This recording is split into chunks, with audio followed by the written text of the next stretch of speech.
Hi guys, Sajjad Hussain again. This time I'm discussing this video in continuation of my last video. In my last video I designed this structure which I took from ACI PCA Notes ACI 318, and this was example 11.1. It was a 10-story building and there were 5 bays in X, 5 bays in Y direction. All the bays were 28 feet long.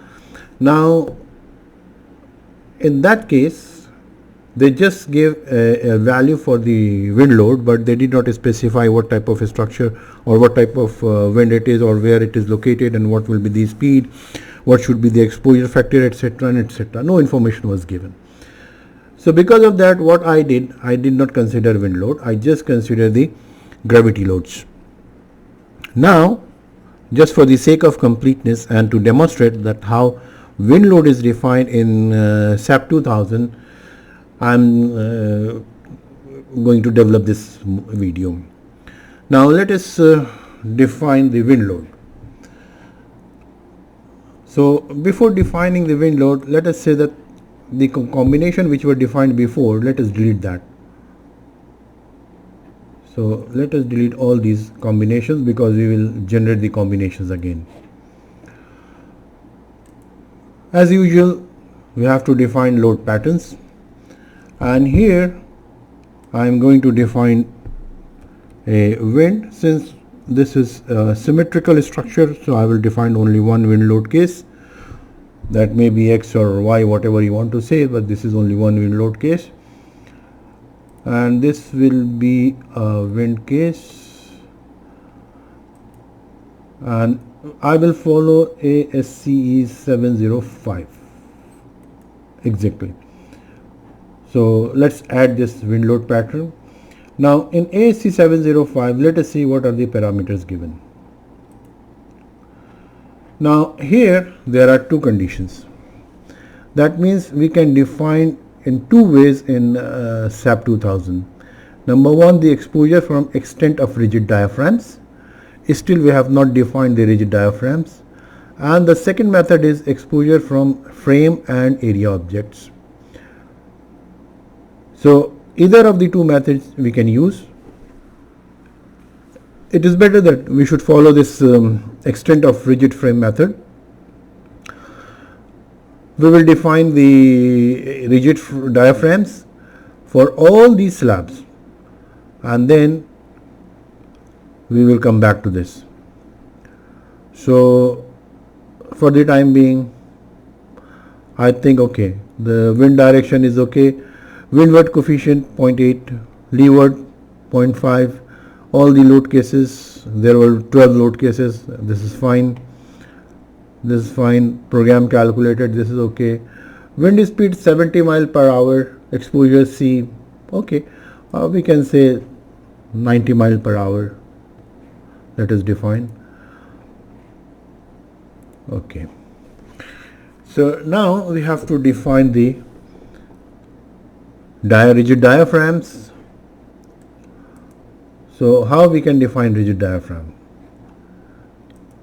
We have to define rigid diaphragm for all these slabs. So let us go to the first floor. Please ignore this message. So this is our lowest floor, that is the first floor. Let us select the whole floor, assign joints, constraints. What type of constraint we are going to add? Diaphragm, new, let's diaphragm number 1, it will be in Z direction, okay. Then we have to move one level up, again same thing, assign joint, constraints, diaphragm, add new diaphragm number 2, Z, okay. Now move to the third slab. Select all, assign joint constraints, diaphragm, add new constraint, diaphragm number 3 in Z direction. Okay. One level up. Again, same procedure. We will assign joint constraint, diaphragm, add new constraint, diaphragm number 4. Okay. Then we will go one more up. We will select, assign joint constraint, diaphragm, add new. Okay. One more. Same we have to repeat.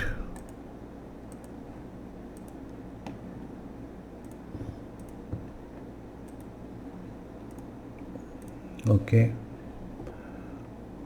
One more.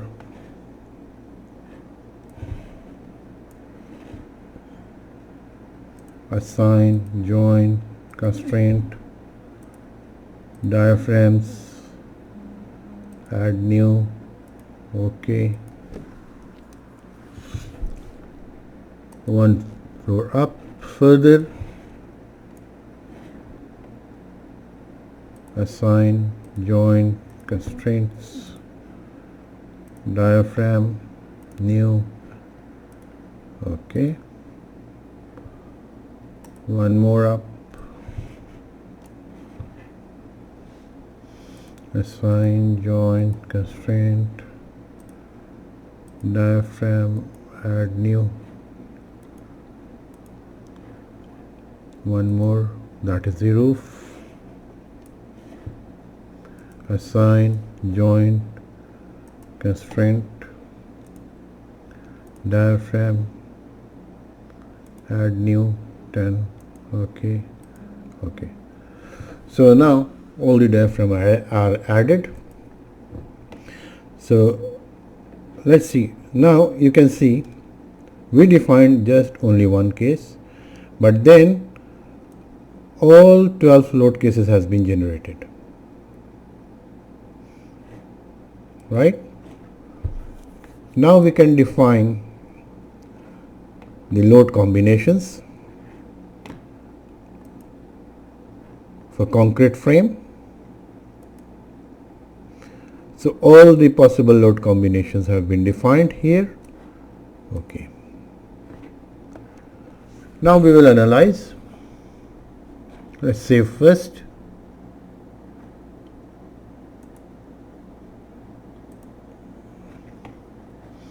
Moodle, do not run. It will take little time.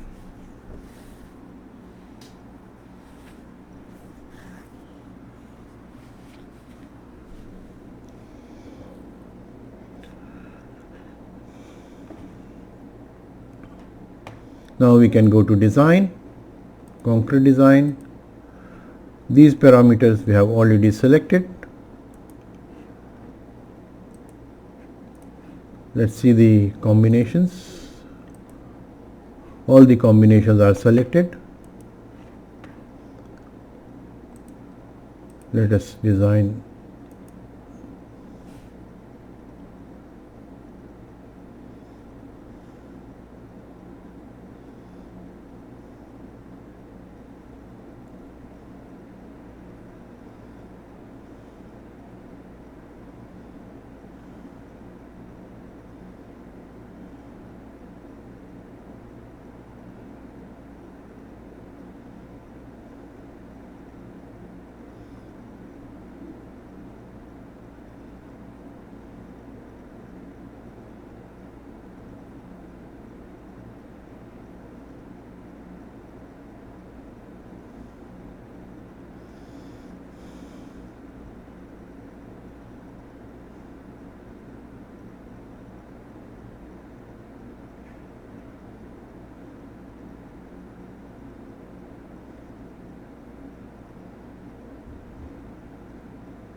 It's going to take a little more time.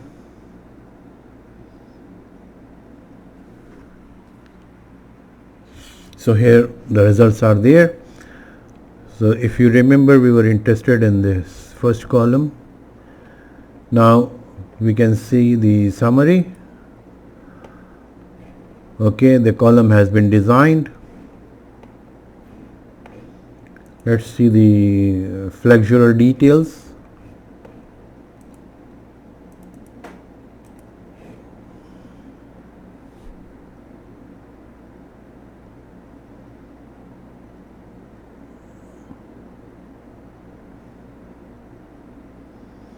So here the rebars, required rebars.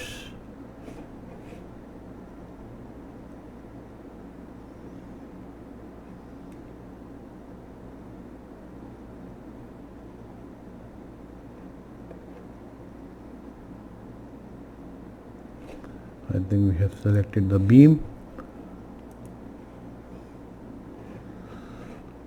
Let us check over here.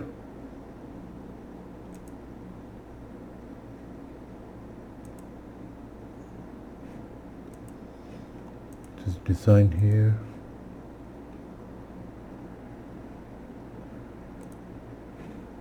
Okay.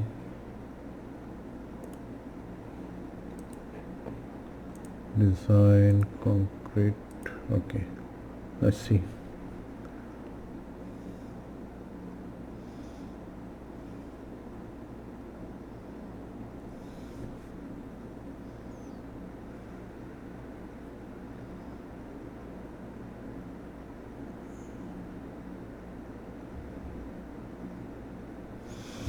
I wanted to see the result of the elevations,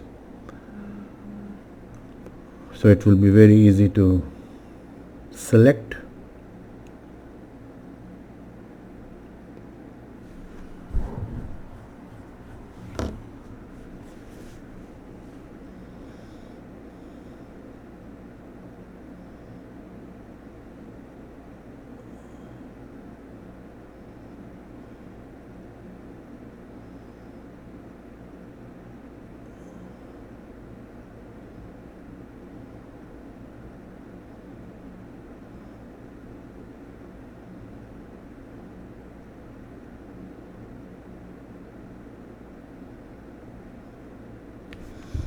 Okay, so here we are. So we were interested in this column.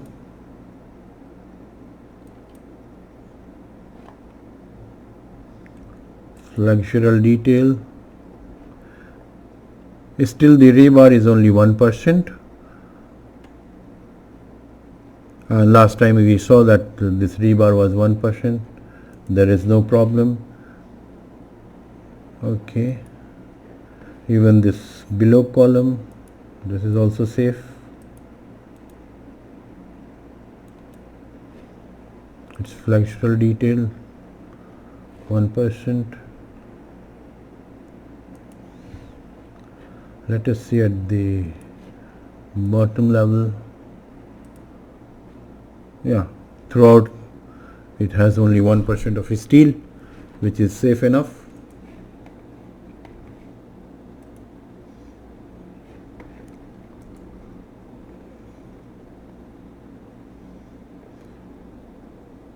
So we can see that although the value or the steel calculated by PCA note was higher, here we are getting little lower value, but this is safe.